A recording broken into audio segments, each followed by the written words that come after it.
इसरो का पहला moon mission Chandrayaan 1 अक्टूबर 2008 में पीएसएलवी।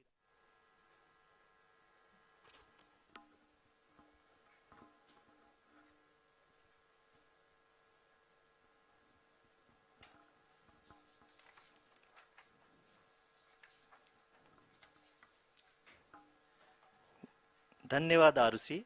अगर मैं सही मायने में कहूं तो अंतरिक्ष का कोई भी मिशन हो और चाहे किसी भी देश के द्वारा संचालित किया जा रहा हो, इसरो मिशन की निश्चितता और अनिश्चितता के बीच बहुत ही महीन अंतर होता है, जिससे कि एक मिशन सफल या असफल होता है।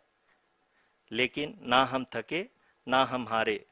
हमने पिछली कमियों को सुधारते हुए आज पूरी तरह से आश्वस्त किया है कि लैंडर मॉड्यूल निश्चित तौर पे चंद्रमा के सतह पर सेफ और सॉफ्ट लैंडिंग करेगा। सभी दर्शकों के जानकारी के लिए अब हम इसरो के अब तक के सभी लूनर मिशंस को संक्षिप्त विवरण प्रस्तुत करेंगे। जी हाँ, इसरो का पहला मून मिशन चंद्रयान 1 अक्टूबर 2008 में पीएसएलवी रॉकेट के द्वारा सफलतापूर्वक प्रक्षेपित किया गया था।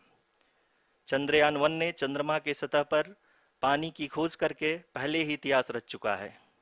यही कारण है कि आजकल विश्व के तमाम अंतरिक्ष वैज्ञानिक और स्पेस एजेंसियां चंद्रमा को और करीब से जानने के लिए उत्सुक दिख रही हैं। अगर हम बात करें चंद्रयान 2 की, जो इसरो का दूसरा मिशन है, जुलाई 2019 में इसरो के सबसे ताकतवर रॉकेट LVM-3 द्वारा सफलतापूर्वक प्रक्षेपित किया गया था और आज भी लगभग 4 साल बाद यह चंद्रमा के 100 किलोमीटर के सर्कुलर ऑर्बिट में घूमते हुए बहुत ही उत्तम क्वालिटी का डेटा प्रदान कर रहा है। मिशन के प्रारंभ में इसकी आयु 1 साल निर्धारित की गई थी, परंतु LVM-3 द्वारा बहुत ही सटीक इंजेक्शन और मिशन मैनेजमेंट की वजह से चंद्रयान 2 काफी लंबे समय तक कार्यरत रहेगा। अब तक चंद्रयान 2 चंद्रमा के लगभग सभी भागों का चित्र ले चुका है। इसका एक बहुत ही महत्वपूर्ण पेलोड OHRC यानी कि ऑर्बिटर हाई रेजोल्यूशन कैमरा विश्व का सबसे बेहतरीन कैमरा है, जो कि चंद्रमा के सतह का लगातार पिक्चर भेज रहा है। अब मैं आरुषि जी से निवेदन करूंगा कि वो आप लोगों को इसरो के वर्तमान मिशन चंद्रयान 3 के बारे में बताएं।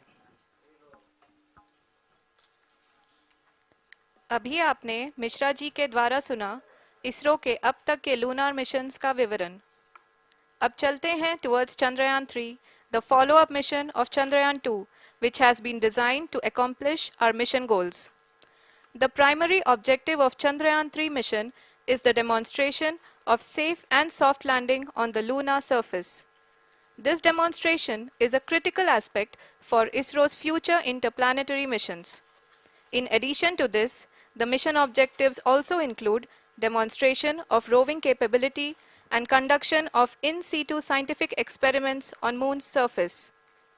Carried on the shoulders of India's heaviest rocket LVM-3 on the 14th of July, Chandrayaan-3 was placed in the precise elliptic parking orbit of size 170 by 36,500 kilometers.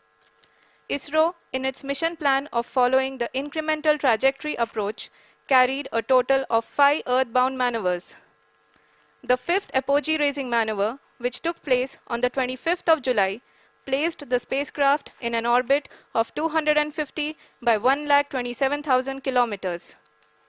At the early hours of 1st August, the translunar injection was carried out, after which the composite module began the final leg of its long journey of nearly 3,84,000 kilometers for its rendezvous with the Moon. The TLI was a key step in the mission, enabling the spacecraft to escape Earth's gravitational pull and travel to the Moon. An orbit of 288 by 3,69,328 kilometers was achieved at the end of the translunar injection. जी हाँ, translunar injection किसी भी interplanetary mission के लिए बहुत ही आवश्यक परंतु कठिन operation होता है। इस सफल मैन्यूवर के बाद चंद्रयान 3 पृथ्वी से दूर निकलकर चंद्रमा के प्रभाव क्षेत्र में एक हाइपरबोलिक ट्रेजेक्टरी के द्वारा पहुंचाया गया।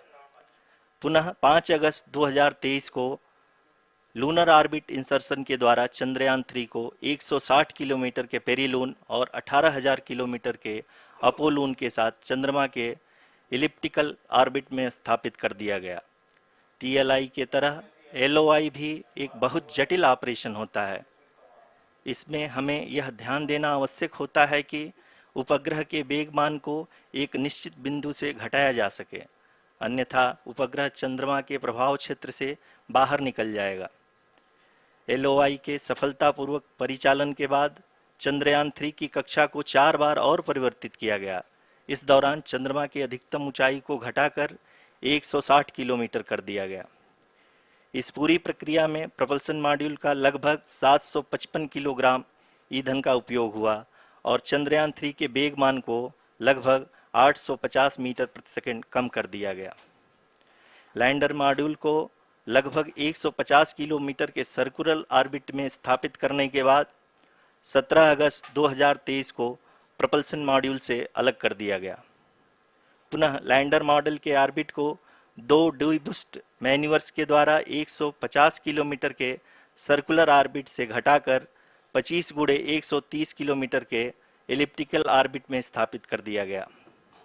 इस दौरान यह भी सुनिश्चित कर दिया गया कि 800 न्यूटन के चारों थ्रोटेबल थ्रस्टर्स पावर डिसेंट के समय किसी भी चुनौती का सामना कर सकें। लैंडर मॉड्यूल इस ऑर्बिट में 4 दिन तक चंद्रमा की परिक्रमा करता रहा ताकि इसके सभी सब सिस्टम को पावर डिसेंट से पहले कार्यात्मक रूप से वेरीफाई और वैलिडेट किया जा सके। इस दौरान चंद्रयान 2 और लैंडर मॉड्यूल की आपस में बातचीत भी हो चुकी है। और संक्षेप में अब तक की यात्रा की बात करें तो लैंडर मॉड्यूल अब तक 21 बार पृथ्वी के और लगभग 120 बार चंद्रमा का चक्कर लगा चुका है और इस पूरी यात्रा में लगभग 55 लाख किलोमीटर की यात्रा भी पूरी कर चुका है। अब तक के इस पूरे अभियान में यह भी सुनिश्चित किया गया कि सारे ऑर्बिट मैन्यूवर्स इस प्रकार किए जाएं कि लैंडिंग साइट पावर डिसेंट की शुरुआत से ही लैंडर के ऑर्बिटल प्लेन में बना रहे।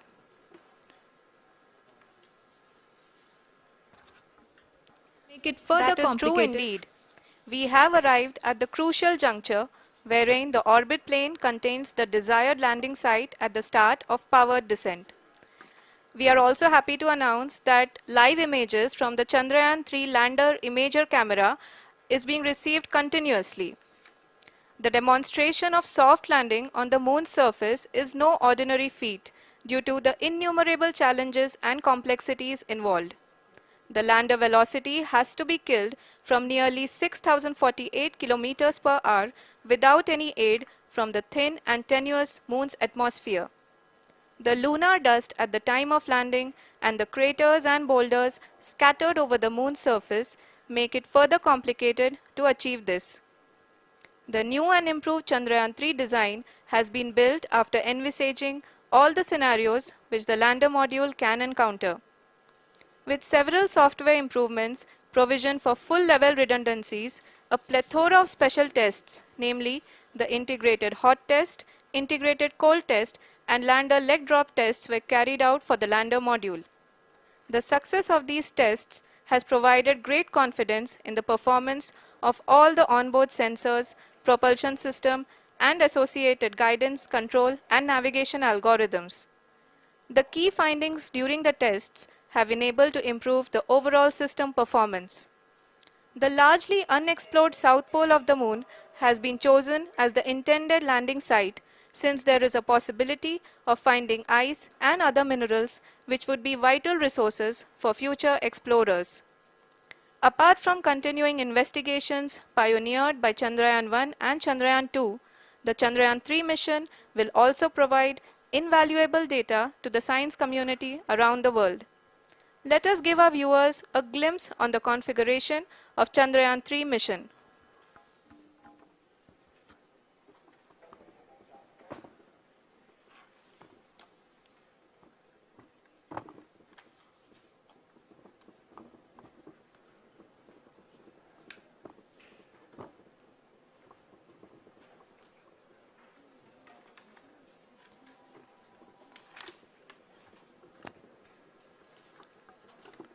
चंद्रयान 3 का मिशन प्लान लगभग चंद्रयान 2 के तरह ही बनाया गया है।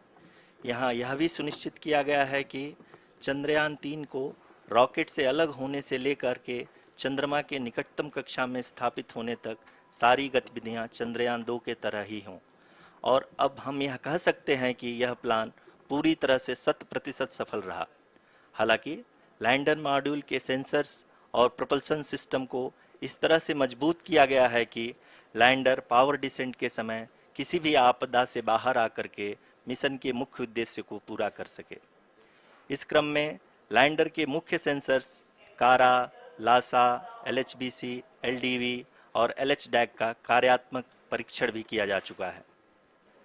LDV जो कि पूर्णतः स्वदेशी तकनीकी से बनाया गया एक नया सेंसर है, इसका मुख्य कार्य लैंडर के वेलोसिटी को तीनों अक्षों में कंप्यूट करना है। पावर डिसेंट के दौरान लैंडर के सटीक पोजीशन और वेलोसिटी का ज्ञान होना बहुत ही आवश्यक है। लिराप यानी laser inertial referencing and accelerometer package इस कार्य को पावर डिसेंट के दौरान बखूबी निभाएगा। ट्रैजेक्टरी जनरेशन जो कि चंद्रयान 3 मिशन के लिए बहुत ही अहम है, क्योंकि हर ऑर्बिट मैन्यूवर के बाद यह सुनिश्चित किया जाता है कि लैंडर की मिशन ऑब्जेक्टिव को ना बदले। इस क्रम में मैं यह भी आपको बता दूं कि ऑर्बिट डिटर्मिनेशन जो कि उपग्रह के पोजीशन और वेलोसिटी को बहुत ही एक्यूरेटली बताता है, एक बहुत ही कठिन और जटिल कंप्यूटेशन और एस्टिमेशन होता है। यहाँ यह भी जानना महत्वपूर्ण है कि चंद्रयान 2 का OHRC पेलोड अब तक काफ़ी ऊंचे स्तर का डैम प्रदान किया है, जिसके फलस्वरूप लैंडिंग साइट के सीमा को बढ़ाकर 4 × 2.4 किलोमीटर कर दिया गया है, जो कि पावर डिसेंट के दौरान सॉफ्ट लैंडिंग कराने में काफ़ी सहायक सिद्ध होगा। Apart from the sensors, Chandrayaan 3 is equipped with a suite of sophisticated payload instruments. While Chandrayaan 1 and Chandrayaan 2 orbiter have provided abundant remote sensing data of Moon, equally important are the on-site localized measurements that provide ground truths. Lander and rover have payloads which are completely new and will perform in situ analysis of lunar surface. The two spectroscopes on rover, APXS and LIBS, will actively measure the surface elemental abundances at the landing location and surrounding area. The lander carries a seismometer ILSA that can sense impact events and lunar quakes. The thermal probe CHAST will measure the temperature profile and thermal conductivity of Moon's regolith. The Rambha payload will carry out lunar ionosphere studies, while the laser retroreflector array shall be a passive location indicator for future spacecraft equipped with laser altimeter.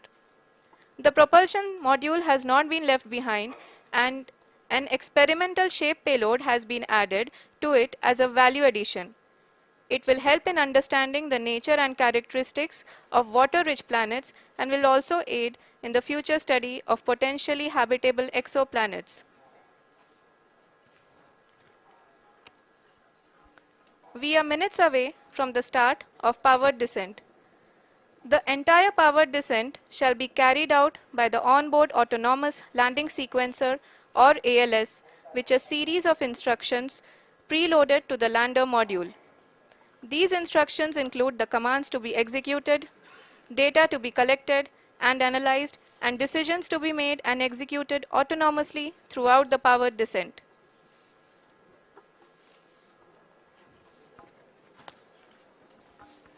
जी हाँ, अब हम power descent के बहुत ही करीब आ चुके हैं।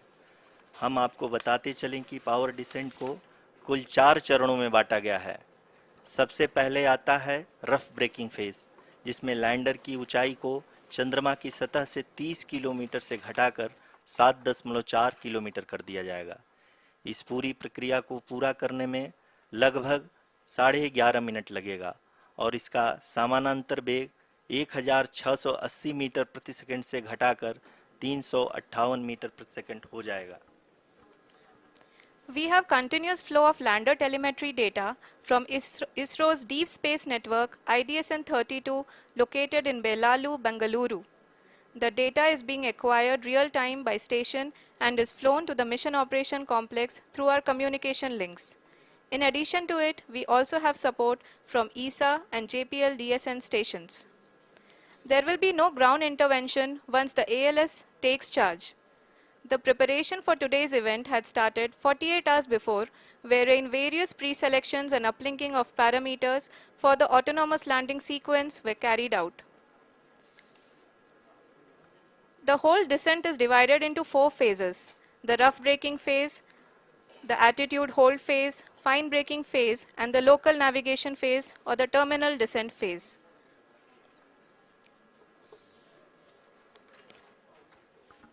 जी हाँ, attitude hold phase, जो कि पावर डिसेंट का दूसरा चरण है, एक बहुत ही महत्वपूर्ण फेज है।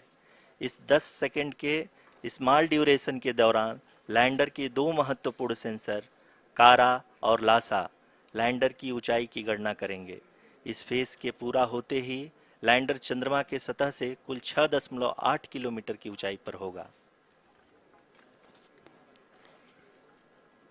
During the rough braking phase, the lander velocity shall be brought down from 1680 meters per second to 358 meters per second.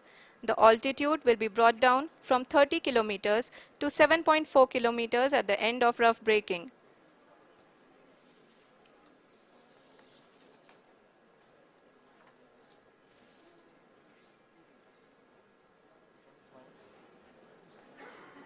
Currently, we can see the scientists are analyzing the lander data.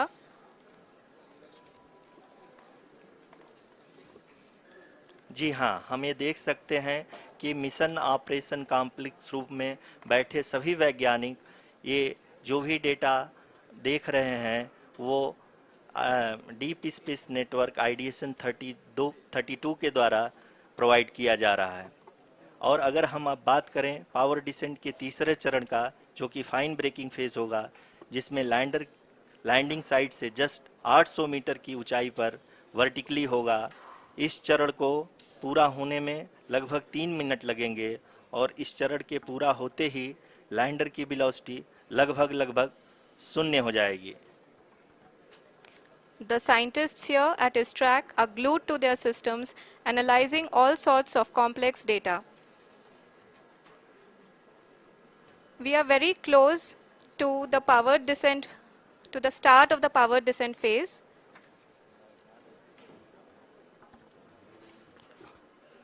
जी हाँ, अगर हम अब बात करें power descent के चौथे और अंतिम चरण का, जो कि लोकल नेविगेशन फेज या टर्मिनल डिसेंट फेज भी कहा जाता है, इस दौरान लैंडर के 2 इंजन बंद कर दिए जाएंगे और लैंडर के सेंसरों द्वारा इसके हाइट और वेलोसिटी की गणना इनर्शियल नेविगेशन को भेज दिया जाएगा। इस दौरान लैंडर 150 मीटर की ऊंचाई को प्राप्त करने के बाद कुल 131 सेकंड लगाएगा। इस पड़ाव पे आने के बाद पुनः लैंडर 22 सेकंड के लिए हॉवरिंग करेगा।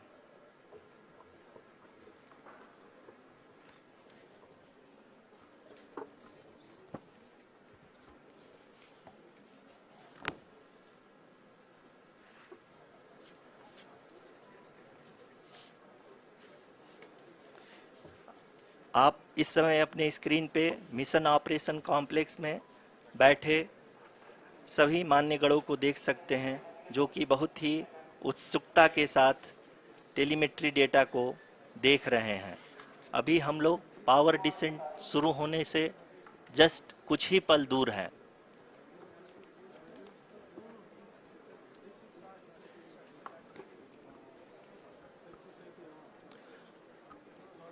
पावर डिसेंट शुरू होने में लगभग 30 सेकंड ही बचा है और हमको ये सारे data mission operation complex room में आईडीएसन 32 के द्वारा, जो कि लगातार लैंडर के कनेक्शन में बना हुआ है, प्रदान कर रहा है।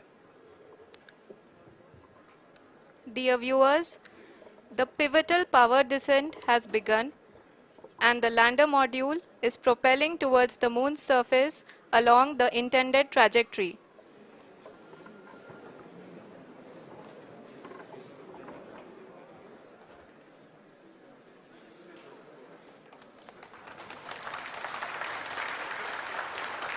जी हाँ, अब हम देख सकते हैं रफ ब्रेकिंग फेज की शुरुआत हो चुकी है।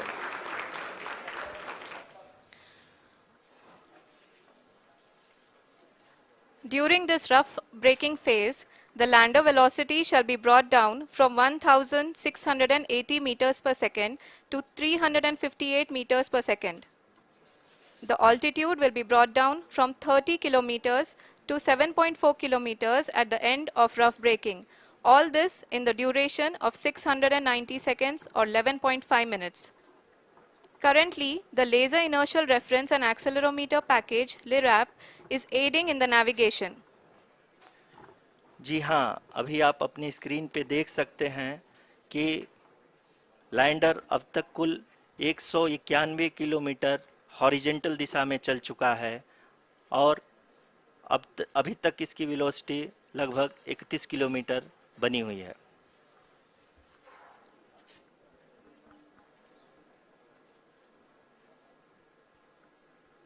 The lander module has traveled a distance of approximately 228 kilometers.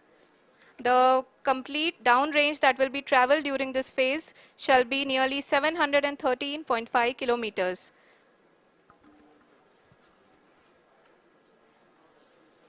जी हाँ, कुल 745 किलोमीटर के इस रफ ब्रेकिंग फेज में आप देख सकते हैं कि हम लोग लगभग अपनी यात्रा 20% कंप्लीट कर चुके हैं।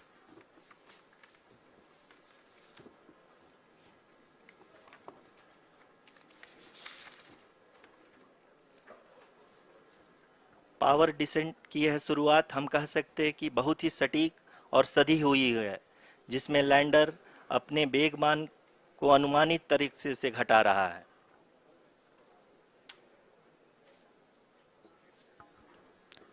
The altitude of the lander module will reduce from 7.4 kilometers to 6.8 kilometers. During the next phase, which is going to be the attitude hold phase. We can currently see that the altitude of the lander module is nearly 31 kilometers. Arushi, अभी हम इस ground race को देखते हुए कह सकते हैं कि रफ ब्रेकिंग फेज की शुरुआत बहुत ही अच्छे तरीके से हुई है। आप ये देख सकती हैं कि जो भी प्रोजेक्टेड ग्राउंड रेस है उसी पे अपना लैंडर मॉड्यूल आगे चलते हुए बढ़ रहा है। अभी तक ये देखा जा सकता है कि लैंडर मॉड्यूल लगभग 370 किलोमीटर 36 दिशा में चल चुका है। The mission operations team is analyzing the data. We can all see the seriousness and the concentration with which each and every parameter of the lander module is being analyzed. The performance so far seems to be nominal. जी आरुषि, चूंकि ALS activate किया जा चुका है इसलिए ground से कोई commanding नहीं की जा रही है। इस दौरान आपके स्क्रीन पे सारे डेटा इसरो के डीप स्पेस नेटवर्क से रियल टाइम में आ रहे हैं। इस मिशन में सेकेंड और थर्ड ऑर्डर गाइडेंस पॉलिनोमियल का प्रयोग हुआ है, जो कि इनर्शियल थ्रस्ट और एंगल के हमेशा सुनिश्चित करेगा। During the entire descent, there is no ground intervention as the ALS has taken charge. The preparation for today's event had started nearly 48 hours before, wherein various pre-selections and uplinking of parameters were done. We can see that the vertical velocity of the lander module has been brought down. It is continuously coming down. And the ALS had already been initiated 1 hour before the scheduled time of the power descent start. Following this, the throttleable engine electronics module, the TECM, was switched on and lander was oriented to the favorable attitude. जी हाँ, आप अपनी screen पे देख सकते हैं कि lander module जिसकी शुरुआत में वेलोसिटी 1680 मीटर पर सेकंड थी, लगभग 1150 मीटर पर सेकंड हो चुकी है, जो कि एक बहुत ही मैजेस्टिक शुरुआत कही जा सकती है इस रफ ब्रेकिंग फेज के लिए।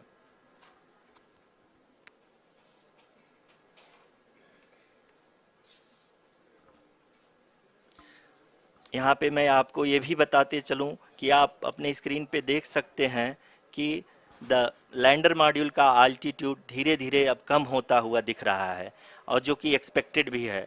अभी हम बात करें करंट आल्टीट्यूड की, तो जो कि 28.6 किलोमीटर के आसपास है। आप स्क्रीन पर ये भी देख सकते हैं Chandrayaan 3 lander imager display. The lander imager is continuously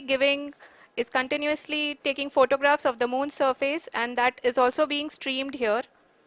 Currently the horizontal velocity has been brought down and the distance traveled is 574 kilometers.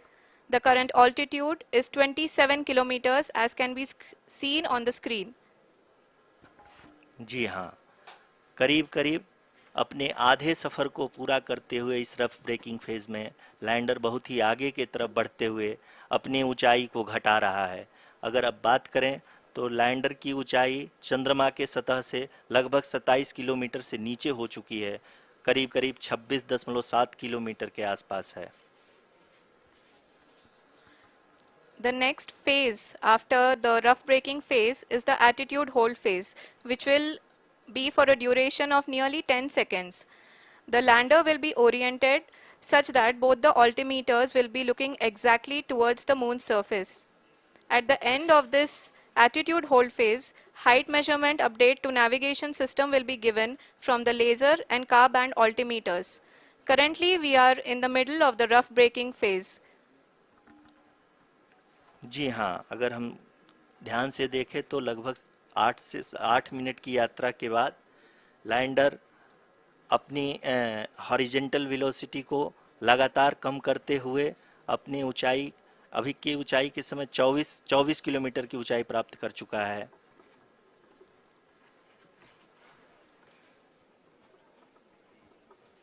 अब तक के आंकड़े को देखते हुए हम कह सकते हैं कि लैंडिंग पूरी तरह से नॉमिनल है। यहाँ पर हम देख सकते हैं कि हॉरिजेंटल वेलोसिटी लगातार कम होती हुई दिख रही है।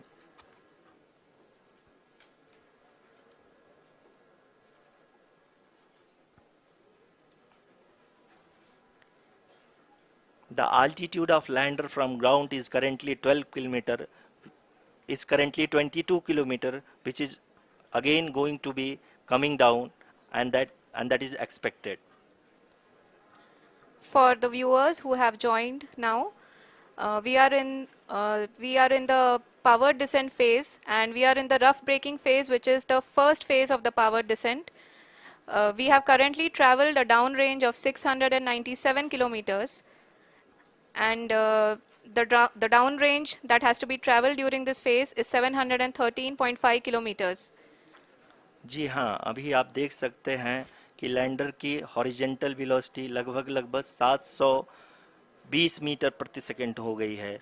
लगभग हम ये कह सकते हैं कि 900 मीटर प्रति सेकंड वेलोसिटी को कम किया जा चुका है।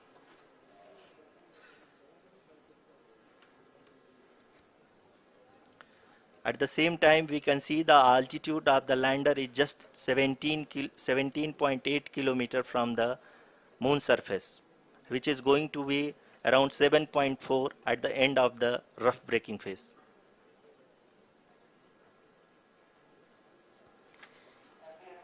इस फेज के बाद हम जाएंगे towards the attitude hold phase, where we will be expecting sensor update from the laser and car band altimeters.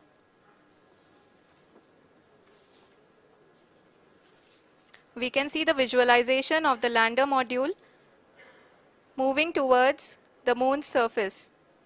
The current altitude is nearly 15.2 kilometers and the distance traveled is 754 kilometers.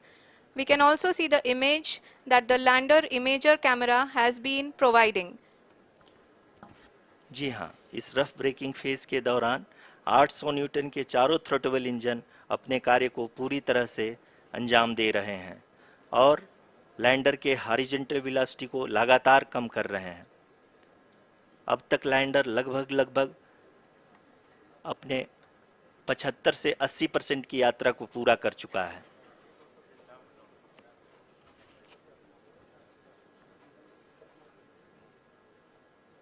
After the rough braking and the attitude hold phase, we shall be having the fine braking phase, which will continue for nearly 3 minutes. The whole phase is being driven by the autonomous landing sequencer and there is no intervention from ground. जी हाँ आरुषि, अभी आप अपनी screen पे देख सकती हैं कि जो करंट आल्टीट्यूड है चंद्रमा के सतह से लगभग 10 किलोमीटर के आसपास है। जी हाँ, हम अपने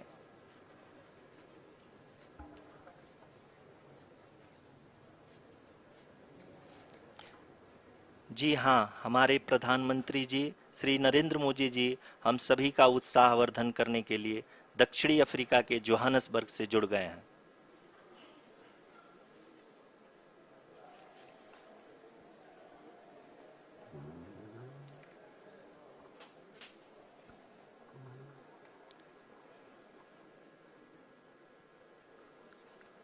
Yes, we are privileged to have with us Honorable Prime Minister of India, Shri Narendra Modi ji, who has joined us from South Africa's Johannesburg to encourage us.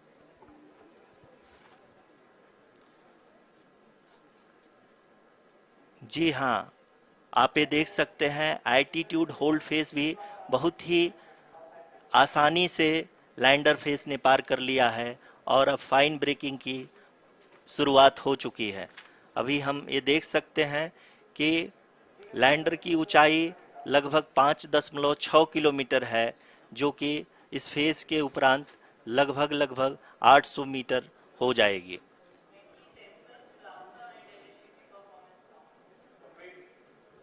We can hear from the mission operations team that the sensors are performing nominally. And we are currently in the midst of the fine braking phase, which is going to continue for 3 minutes. And the altitude is going to be reduced to nearly 800 meters at the end of this phase.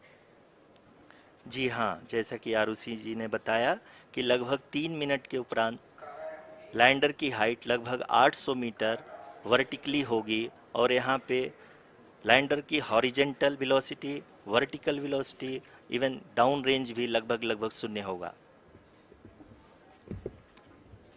We can see the visual of the lander module and we can see that the down range traveled is nearly 831 kilometers.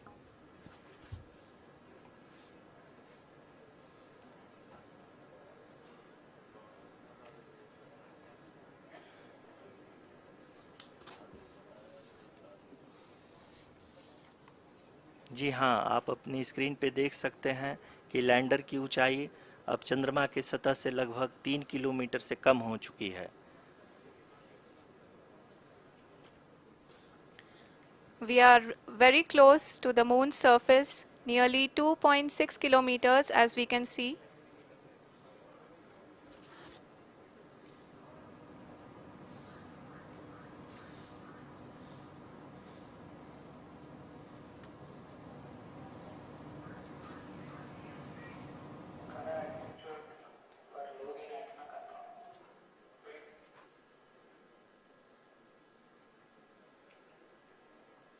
जी हाँ, अभी आप देख सकते हैं कि lander की ऊंचाई लगभग 1 किलोमीटर के आसपास है।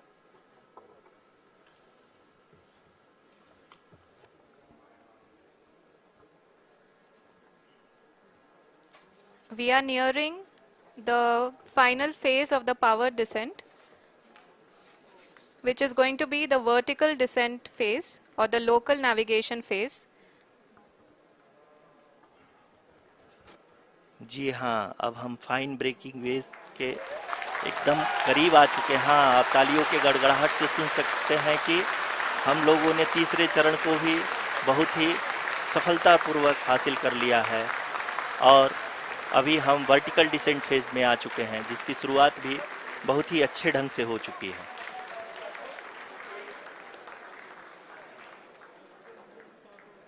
Lot of applause indicates that till now the performance has been nominal. We are in the vertical descent phase 1. The altitude is being brought down from 800 meters and we are nearing and approaching the lunar surface. जी, आप अपने screen पे देख सकते हैं कि lander का height लगातार कम होता जा रहा है। इस समय हम लैंडिंग साइट के जस्ट ऊपर हैं और इस समय इसकी ऊंचाई लगभग 600 मीटर के आसपास है।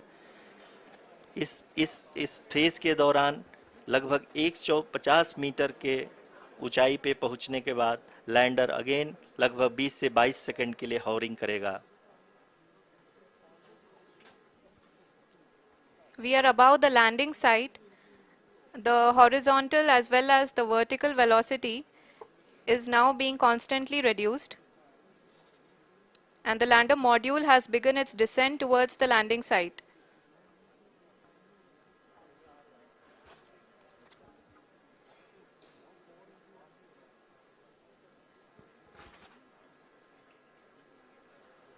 जी हाँ, आप अपने स्क्रीन पे देख सकते हैं ये जो पथ निर्धारित किया गया है, लैंडर पूरी तरह से उसी को ही फॉलो कर रहा है।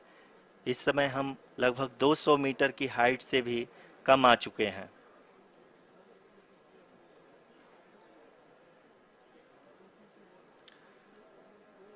अब हम ये देख सकते हैं कि हम लगभग 150 मीटर की ऊंचाई पे हैं चंद्रमा के सतह से।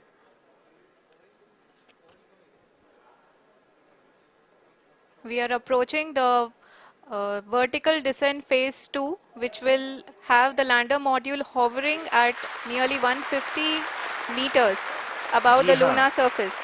जी हाँ, आप इस तालियों के गड़गड़ाहट को सुन सकते हैं जो कि सेकंड हाइब्रिड फेज के कंप्लीट होने के बाद इन सारे वैज्ञानिकों के द्वारा की जा रही है।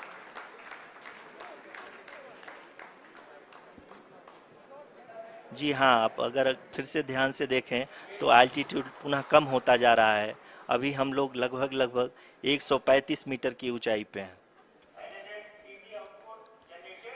The sensors that are updating at this point are providing confirmation of the safety of the landing site. As expected, the retargeting is going on and this is a very good signature for the lander. अभी आप ये देख सकते हैं कि lander की ऊंचाई लगभग 65 मीटर के आसपास बची हुई है।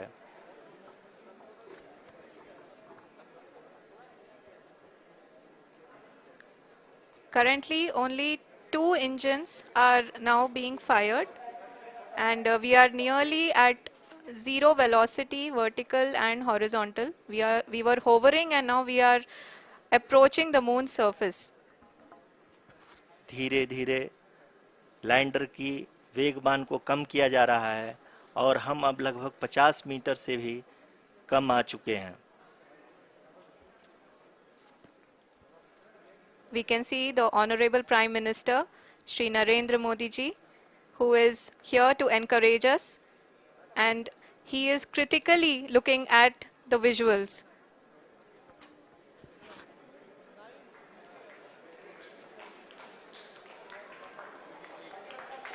जी हाँ, आप अपने स्क्रीन पे देख सकते हैं कि हम lander module People are applauding. Let lander us all module wait to hear from the Secretary Department of Space and Chairman ISRO, Shri S. Somnath. Lander module पूरी तरह से सेफली और सॉफ्टली चंद्रमा के सतह पे लैंड हो चुका है। ये हम लोगों के लिए बहुत ही गर्व की बात है। हिंदी में एक कहावत है कि चंदा मामा दूर के, लेकिन अब हम ये कह सकते हैं कि चंदा मामा अपने घर के। बहुत ही उम्दा.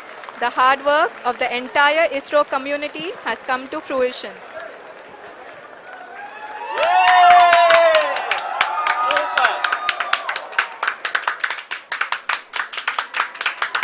आदरणीय